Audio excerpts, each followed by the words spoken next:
곽현아 박준영의 미친 만화방.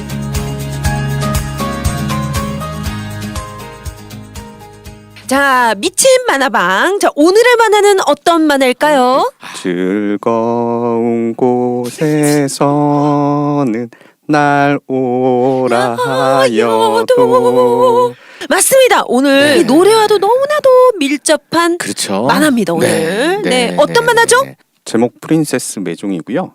프린세스는 말 그대로 프린세스 공주. 공주죠. 네. 매종이 프랑스어로 집, 가정의 뜻을 가지고 있습니다. 네. 그래서 뭐 공주의 집, 뭐 이 정도로 그 정도. 네. 하시면 될 것 같고요.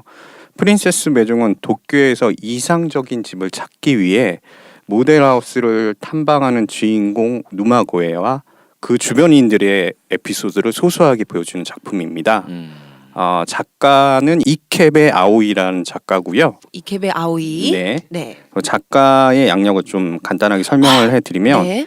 2009년에 만화가로 데뷔했습니다. 같은 해 연재를 시작한 미나미 양장점의 비밀은 2012년 이 만화가 대단하다 여성편 17위에 랭크되었고요. 뭐 유명하잖아요. 네. 네. 그리고 2015년에 영화가 되었습니다. 영화도 됐죠. 그쵸. 네. 그리고 2014년 실개천이란 작품으로 제18회 문화청 미디어 예술제 만화 부분 신인상을 수상한 실력파이기도 합니다.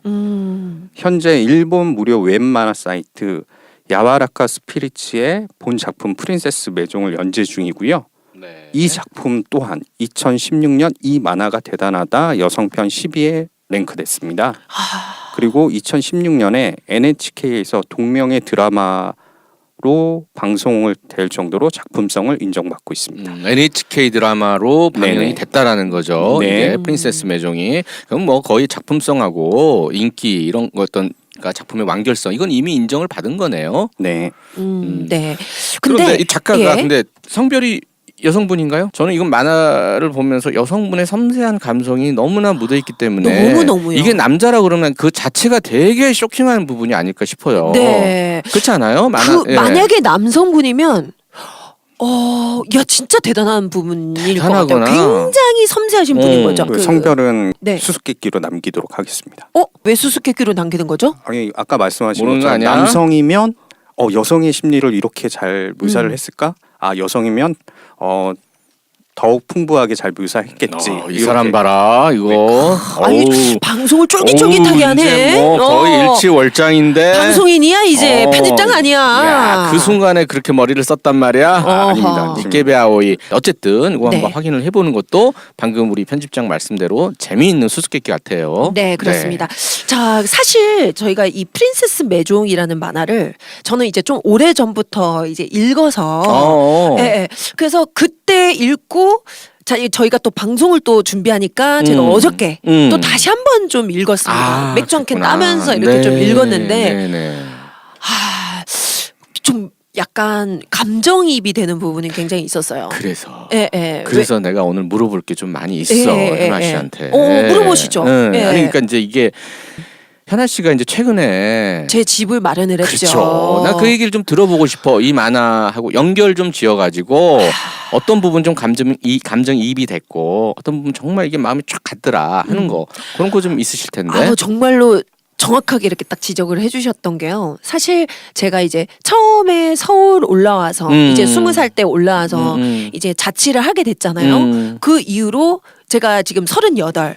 올해 제가 제 집을 마련을 했어요. 와 축하. 감사합니다. 오, 물론 축하드립니다. 은행빚이 있죠. 여기 주인공들 누구 없는 사람 누마고에처럼. 어디 있어? 없는 사람 대한민국에 나와보라 그래. 빚도 자산이야. 예, 누마고에처럼 은행빚이 있지만, 근데 제가 이제 18년이라는 시간이 걸렸잖아요. 그랬네. 저만의 20살부터. 이제 집을 부산에서 마련을 올라와가지고. 하기까지. 어쩌다가 하여간 그런 식으로 제가 굉장히 많은 집들을 전전을 했는데 네. 그때마다 제가 나는 매번 어떤 집에 살아야 되겠다라는 게 뭔가 하나씩 더 추가가 됐어요. 그걸 제가 늘 수첩에다 기록을 해뒀었어요. 다음에 예. 고를 때 그거를 참고로 할 수 있게. 예. 그래서 버킷리스트처럼. 네. 버킷리스트처럼 네. 정말로 나는 요런 거는 무조건 뭐 예를 들어서 딴 건 내가 약간 양보할 수 있어도 요건 내가 양보 못해 하는 부분이 몇 가지 있었어요. 여기 만화에 나오는 주인공 같은데요. 그러니까요. 그래서 제가 너무 감정이입이 되는 거예요. 이 프린세스 메종의 이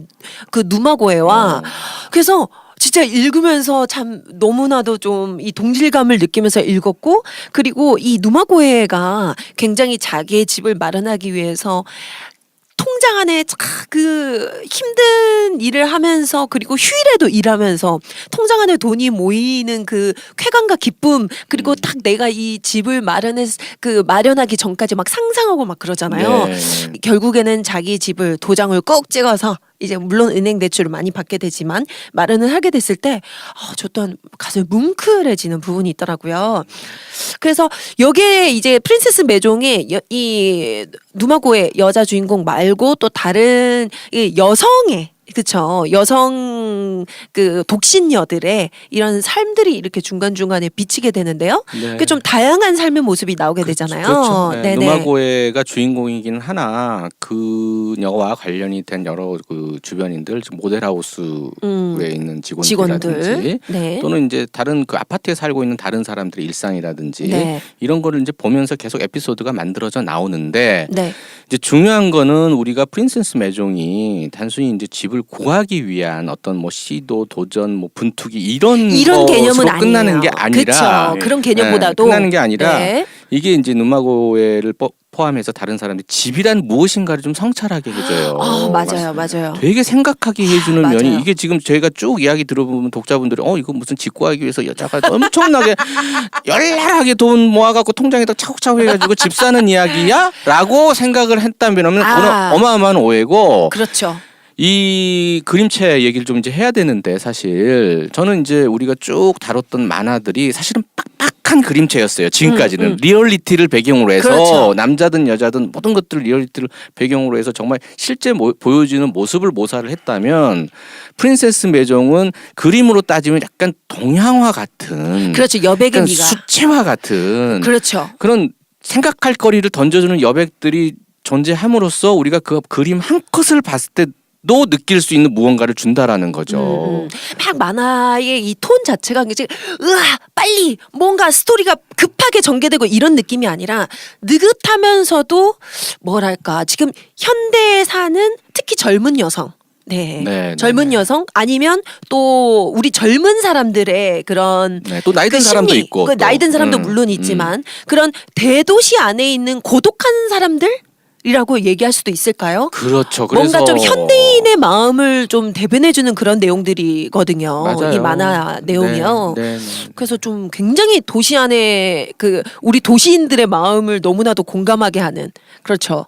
고독하기도 하고 또 뭔가 사람을 그리워하기도 하면서 외롭기도 하면서 그러면서도 뭔가 좀 혼자 있고 싶어 하기도 하면서 약간 그런 여러 가지의 복합적인 심리 그런 걸 표현해주는 감정들까지 깔고 가면서 이야기를 전개해 나간다는 게 이 만화의 특징이고 사실은 또 이 컷이 급박하게 움직여지는 컷이 아니라고 말씀을 드렸는데 그러다 보니까 실제로 이 만화책을 빨리 보겠다고 생각하면 굉장히 빠른 속도로 봐줄 수밖에 또 없어요. 그러나 이 만화를 이렇게 보면서 그림 컷 하나하나 이렇게 빠져들다 보면 굉장히 명상을 하게 되고 생각을 하게 되는 부분들이 되게 많거든요. 어떠세요? 그 아까 그 곽현아 씨가 두 번째 읽을 때 조금 더 생각하고 읽는다고 하셨잖아요. 네네. 이 작품 같은 경우는 대사보다 아까 그 박 대표님이 말씀하신 것처럼 심리 및 상황 묘사 비중이 높다고 저는 보여지고요.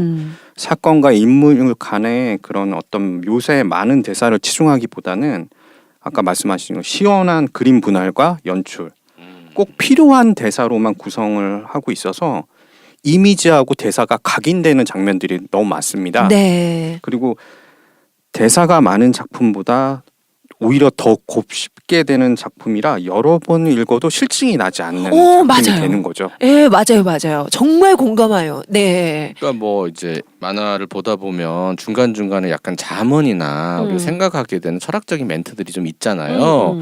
여기 이제 그 모델하우스에서 그 알바를 하는 그 주인공보다 좀 아래인가요? 아래죠. 젊은 친구가 있는데 여자애가 있는데 얘가 이제 엄마한테 전화를 해요. 네. 엄마는 뭔가에 목숨을 걸어본 적 있어? 아빠와의 연애라든가 사랑이라든가. 그랬더니 연애 사랑? 출산 아닐까? 넌 태어났을 때 4kg이나 나가서 낳는데 15시간 넘게 걸렸을걸? 자궁은 찢어지고 허리는 빠지고 정말 죽는 줄 알았어. 정작 본인은 머리카락도 풍성하게 태어났지만 하니까 이 주인공이 이렇게 얘기를 해요. 그럼 나는 최선을 다해서 살지 않으면 안 되겠네? 라는 게 중간중간에 계속 존재하고 있고요. 이런 부분들이. 이런 게 이제